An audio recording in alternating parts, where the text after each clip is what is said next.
What's up, YouTube? Ryan Panny here.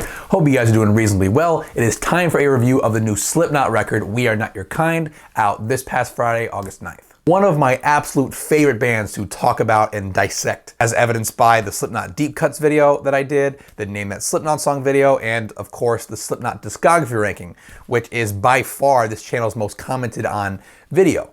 And those comments really speak volumes when you read through them about not only the passion of Slipknot fans, but just the vast differences of opinion that exist about their catalog, which is only 5 albums. And the reason that Slipknot are so fun to talk about is when you think about it, they really are completely unique. As a metal band, despite being labeled by lazy music writers as nu metal, since that first record, they have consistently defied any rigid genre categorization. They have sold millions and millions of albums and garnered critical acclaim, both making very radio-friendly metal and making this darker, extreme metal-infused music. That's pretty rare. Their brand is one of a kind. Their live shows are one of a kind. Their audience at this point has transcended several generations now. The list goes on and on and on. I just love talking about Slipknot because they're just like an island.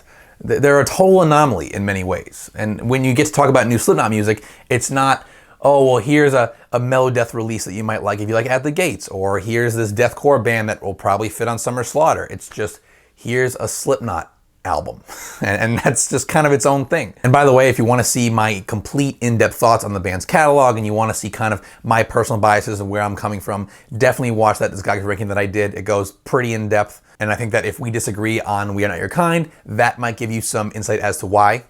So I'll link that in the description. But yeah, let's jump right into it, man. First record in nearly 5 years, following the critical and commercial success of 2014's The Gray Chapter, with the untimely death of bassist and key songwriter Paul Gray, as well as the departure of drummer extraordinaire Joey Jordison shortly before The Gray Chapter. This is kind of like album number 2 from Slipknot 2.0. I think fans are still kind of feeling things out in terms of, is Slipknot's music still just as good without 2 of its key songwriters? I think that question still lingers, even though they very much proved themselves on The Gray Chapter. And before you ask, no, I'm not about to spend a big chunk of this review analyzing whether the band's music is different without key percussionist Chris Fain. I'm sorry to disappoint you. That is not going to be a topic of conversation here. But best of luck to him in his lawsuit. So, stylistically speaking, you really never know which Slipknot you're going to get. And something that I definitely could not have predicted from the singles is that on a big chunk of this album, Slipknot are really going back to the nu metal roots of their first couple albums.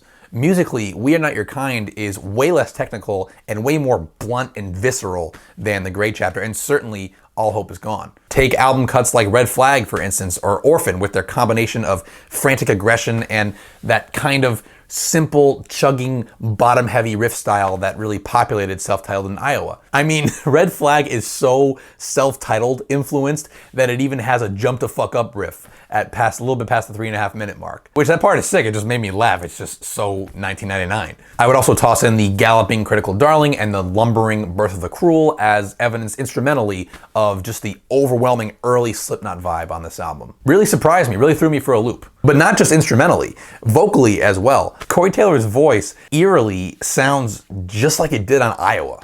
Doesn't it? Like, for fans of that album, it feels like you're in a time capsule here. Seriously, his clean singing voice in particular, it's slightly imperfect on pitch at points. It sounds like it's got a lot of reverb on it.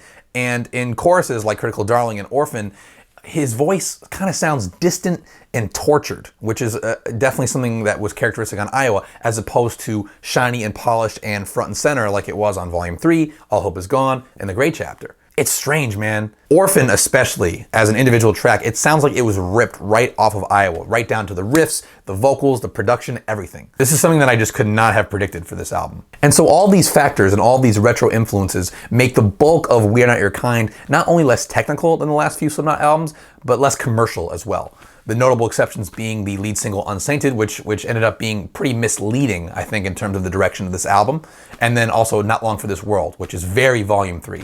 In its chorus, and especially that breakdown that happens in the middle. It's very Volume 3. And so what we have here is, with a few notable exceptions, the formula for We Are Not Your Kind is largely Self-Titled plus Iowa plus 2019. And when I say 2019, what I mean by that is, in addition to spending a lot of time in the rearview mirror, Slipknot also spend a good deal of time on this album pushing things into new creative territory. For one, there's always been an element of ambiance present in Slipknot's sound and in the Slipknot formula, per se.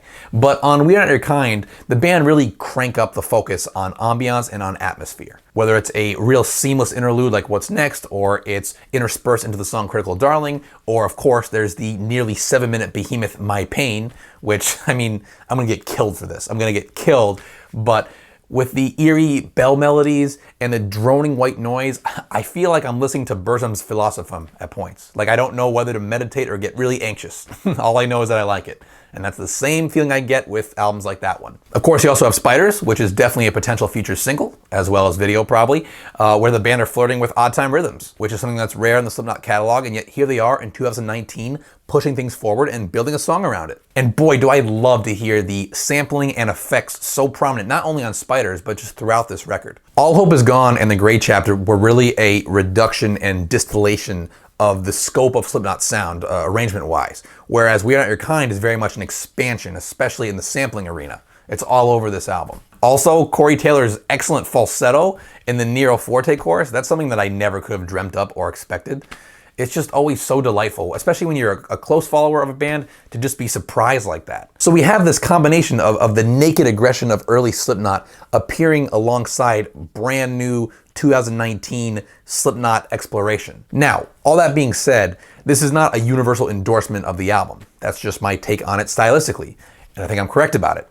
But I will say, one thing that annoys me consistently throughout We Are Not Your Kind is Corey Taylor's continuous ad nauseum emphasis on this clever wordplay. He's constantly trying to prove to you, the listener, how clever he is. Boy, is that Corey Taylor a clever man. And lyrically, it's kind of annoying on a Slipknot album. It's kind of try-hard. Unsainted, you know, I'm finally holding on to letting go.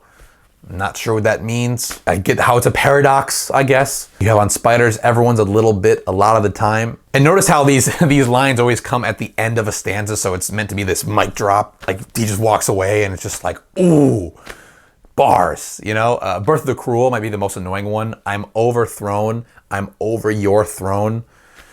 Oof, what a clever man. Or, you know, actually, probably the worst thing is on Orphan, when he combines this cleverness with rhyming. Let me read it here. Too white to be black, too black to be blue, too sick to be me, too fucked to be you. I mean, Lil Wayne would be so proud right now. He's just flashing that grill with pride at Corey Taylor's bars. If he wants to be a rapper, he could just go be a rapper, I guess. No one's stopping him. No one was stopping him on Spit It Out, unfortunately. Also, I really hope I'm wrong about this, but I have a funny little feeling that the title of Birth of the Cruel is a play on the jazz album by Miles Davis, Birth of the Cool.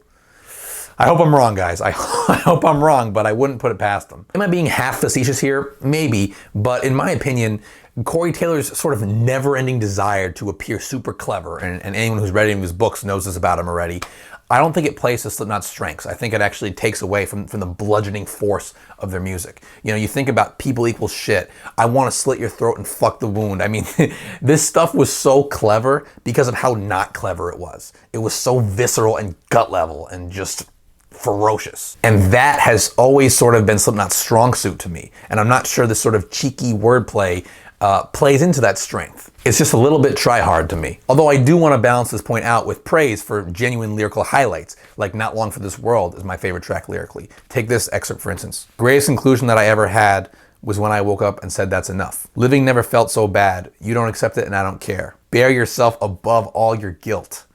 When you're ready, it'll be there. Oof. Wow. I mean, to anybody else, when you first read that, did you just get like shivers? That is so powerful. It's so fucking dark. It sounds like the angry tirade of a man about to commit suicide and just leave this trail of destruction in his wake. I don't know what the song's about. I don't really care to know because I have such a vivid picture from just reading it without even listening to the music. This combination of anger and desperation and sorrow and just this weird desire for revenge too, which is something that I think people don't talk about a lot when people kill themselves. A lot of times they're trying to hurt the people they're leaving behind. He says, bear yourself above all your guilt. So none of this was to say that Corey Taylor has lost it as a lyricist by any means. I'm just saying more of this and less of the wordplay. The other big negative for me, this one's pretty straightforward. The riffing on All Hope Is Gone and The Great Chapter was better. It was just better, much better actually. And part of that critique is just, this is the flip side now of Slipknot going a bit more old school. All Hope Is Gone, The Great Chapter, these records embraced, guitar-wise, a little bit more of thrash metal, a little bit more complexity, whereas you take things back to the first two records, and now we're looking at Slipknot's signature take, basically this take on extreme metal infused nu metal. And the result is a more simplistic riffing style, and the result of that is that the songs take a hit. For example, Birth of the Cruel, this is by far my least favorite track on the album. It's got this really dull 3-note nu metal riff that just repeats over and over and over again.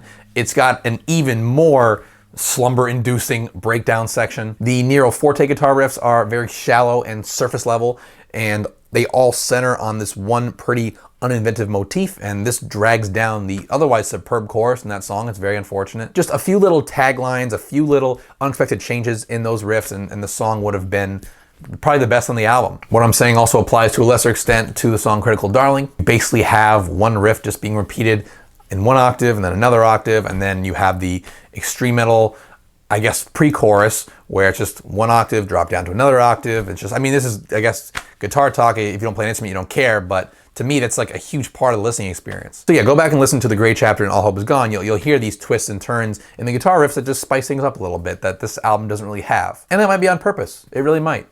But for me, it takes away from the listening experience for sure. Also, completely unrelated, but Death Because of Death, what a fucking pointless interlude. What a pointless and disruptive interlude. I mean, I don't see how it adds at all to the flow of Birth of the Cruel into Nero Forte. I actually think that it detracts from it. I just don't get it. But yeah, overall, the guitar riffs on this album are significantly understimulating for me, and that detracts from the listening experience. So in conclusion, I bet the big question that people are gonna wanna know is, where would I put this album in the broader context of the Slipknot catalog? And based on the comments that are underneath my Slipknot discography ranking, I'm gonna imagine that people's answers to this question are gonna be all over the fucking place. And that's great, and you can change over time, by the way. Gut instinct here, and I'm gonna give away part of my ranking, but that is, I guess, your reward for watching to the end of this review. I'm gonna put We Are Not Your Kind at number 4 out of 6. Better than All Hope Is Gone, not quite as lean and mean as The Great Chapter. And that could change over time, but I feel pretty confident there. With this record, Slipknot have certainly moved the needle forward here and simultaneously taken a really exhilarating trip down memory lane. But what they've made is a flawed album with noticeable highs and lows. And when you take that and put it up against their very strong back catalog, where it ends up is the middle of the pack. And that's totally fine. But again, a lot of praise here for We Are Not Your Kind. Like every Slipknot record, there is so much pain behind it. There's so much catharsis. Structurally, the songs are impressively varied and unpredictable. And again, the potent combination of retrospect and button pushing stylistically is a very admirable achievement, especially at this stage in their career. We Are Not Your Kind gets a 7 out of 10 from me. As always, thanks so much for watching, guys. If you enjoyed this video and are not yet subscribed to this channel, please consider doing so by clicking right over here, as well as checking out any of the other rock or metal related content I publish on this channel on a weekly basis. Twitter, Instagram handle at RyanPannyMusic. Again, thank you so much for watching, and I will see you guys soon.